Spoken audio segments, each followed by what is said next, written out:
Bank reconciliation নামটা শুনলেই কেমন যেন একটু জটিল মনে হয়, তাই না?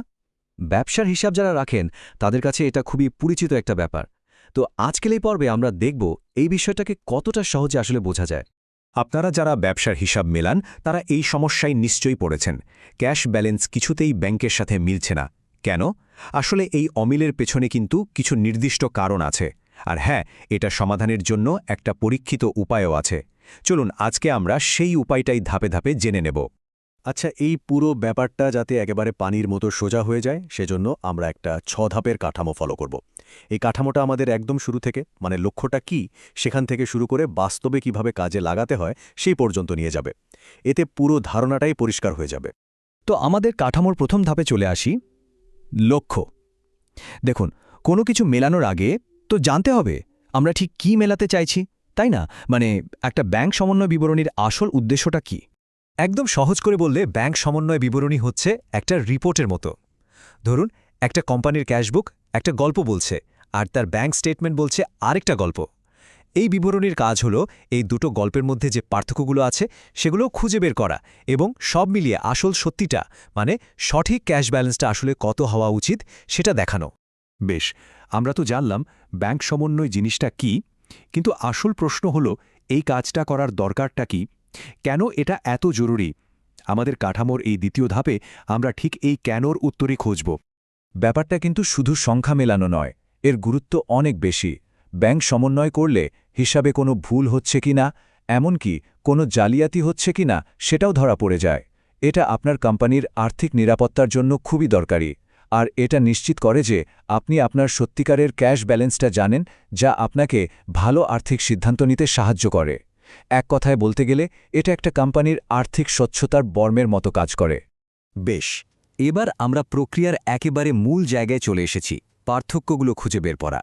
মাসের শেষে কোম্পানির হিসাব আর ব্যাংকের হিসাবে যে গরমিলটা দেখা যায় তার পেছনে কিন্তু কয়েকটা সাধারণ কারণই ঘুরে ফিরে আসে। চলুন সে কারণগুলো একটা একটা করে দেখা যাক। এর একটা খুব সাধারণ কারণ হল ইস্যুকৃত চেক বা আউটস্ট্যান্ডিং চেক। ধরুন, আপনার কোম্পানি কোনো একজন সাপ্লায়ারকে একটা চেক দিল। আপনি তো সাথে সাথেই আপনার হিসাবের খাতা থেকে টাকাটা কমিয়ে ফেললেন, কিন্তু সেই সাপ্লায়ার যতক্ষণ না চেকটা ব্যাংকে জমা দিচ্ছেন বা ক্যাশ করছেন ততক্ষণ পর্যন্ত ব্যাংকের হিসাবে কিন্তু টাকাটা কমছে না। এই যে সময়ের একটা পার্থক্য তৈরি হলো, এটাই হলো টাইমিং গ্যাপ। এখানে দেখুন দুটো আলাদা চিত্র, কিন্তু পরিষ্কার বোঝা যাচ্ছে। চেকটা ইস্যু করার সাথে সাথেই কোম্পানির খাতায় ব্যালেন্স কমে গেল, কিন্তু ব্যাংক স্টেটমেন্টে ব্যালেন্সটা কিন্তু ততক্ষণ পর্যন্ত একই থাকছে যতক্ষণ না চেকটা তাদের কাছে পৌঁছাচ্ছে আর ক্যাশ হচ্ছে। এই যে অস্থায়ী একটা পার্থক্য, এটাই ব্যাংক সমন্বয়ের একটা প্রধান কারণ। এটাও কিন্তু সময়ের পার্থক্যের আরেকটা দারুণ উদাহরণ। ধরুন, মাসের একদম শেষ দিনে ব্যাংক বন্ধ হয়ে যাওয়ার পর এটিএমে কিছু টাকা জমা দেওয়া হলো। কোম্পানি তো তার হিসাবে সেদিনই টাকাটা যোগ করে ফেলবে, তাই না? কিন্তু ব্যাংক তো সেই জমাটা প্রসেস করবে পরের দিন, যখন তাদের অফিস খুলবে। ব্যাস, এখানেও একটা সাময়িক গরমিল তৈরি হয়ে গেল। দেখুন, এটা কিন্তু ইস্যুকৃত চেকের ঠিক উল্টো একটা অবস্থা। এখানে কোম্পানির ক্যাশবুকে ব্যালেন্স সাথে সাথেই বেড়ে যাচ্ছে, কিন্তু ব্যাংকের হিসাবে সেই টাকাটা যোগ হতে একটু সময় লাগছে, মানে যতক্ষণ না তারা ওই জমাটা তাদের সিস্টেমে প্রসেস করছে।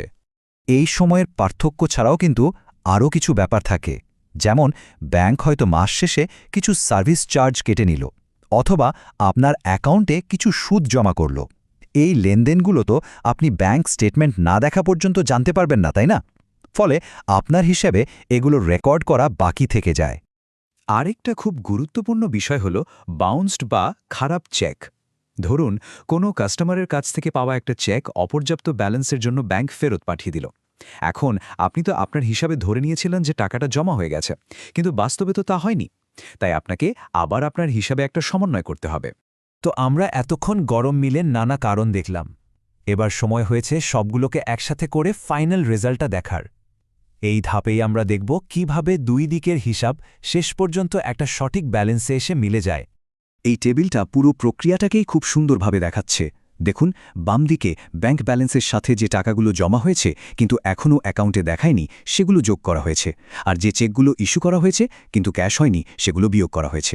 আর ডান দিকে কোম্পানির বুক ব্যালেন্সের সাথে সুদ আর সরাসরি জমার মতো আয়গুলো যোগ করা হয়েছে, আর ব্যাংক চার্জ বা বাউন্স চেকের মতো খরচগুলো বাদ দেওয়া হয়েছে। আর সবকিছুর পর দেখুন, দুই দিকের চূড়ান্ত ব্যালেন্স কিন্তু একেবারে মিলে গেছে, $24,000। ঠিক এটাই আমাদের লক্ষ্য ছিল।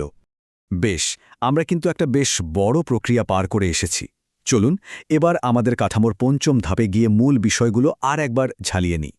এতে সবচেয়ে জরুরি ধারণাগুলো একেবারে মাথায় গেঁথে যাবে।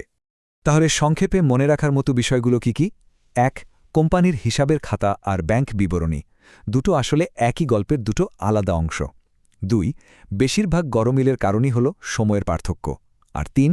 আমাদের আসল লক্ষ্য হল এই দুটো অংশকে মিলিয়ে একটা প্রকৃত ক্যাশ ব্যালেন্স খুঁজে বের করা। এই কয়েকটা জিনিস মাথায় রাখলেই দেখবেন পুরো প্রক্রিয়াটা অনেক সহজ মনে হচ্ছে। তো হিসাব তো মিলে গেল, তাহলে কি কাজ শেষ? একদমই না।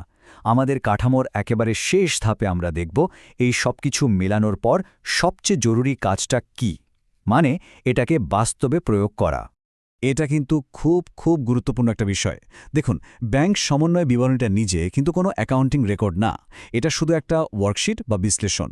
আসল কাজ হলো এই বিবরণী থেকে যে নতুন তথ্যগুলো পাওয়া গেল, যেমন ধরুন ব্যাংক চার্জ বা অ্যাকাউন্টের জমা হওয়া সুদ, সেগুলো ব্যবহার করে কোম্পানির হিসাবের খাতায় জার্নাল এন্ট্রি দেওয়া, আর এর মাধ্যমে কিন্তু হিসাবের বইটা আনুষ্ঠানিকভাবে আপডেট হয়। দেখুন, ব্যাংক সমন্বয় কিন্তু শুধু হিসাব মেলানোর একটা কাজ নয়, এটা আপনার ব্যবসার আর্থিক চিত্রটাকে স্বচ্ছ করে তোলে। আর এই স্বচ্ছতার উপর ভিত্তি করেই কিন্তু একটা ব্যবসা তার নগদ টাকার প্রবাহ নিয়ে আরও ভালো সিদ্ধান্ত নিতে পারে। তাই শেষ প্রশ্নটা হলো, হিসাব তো মিলল, কিন্তু এখন এর পেছনের গল্পটা কি? আপনার ব্যবসার নগদ টাকার প্রবাহ আপনাকে কোন দিকে ইশারা করছে?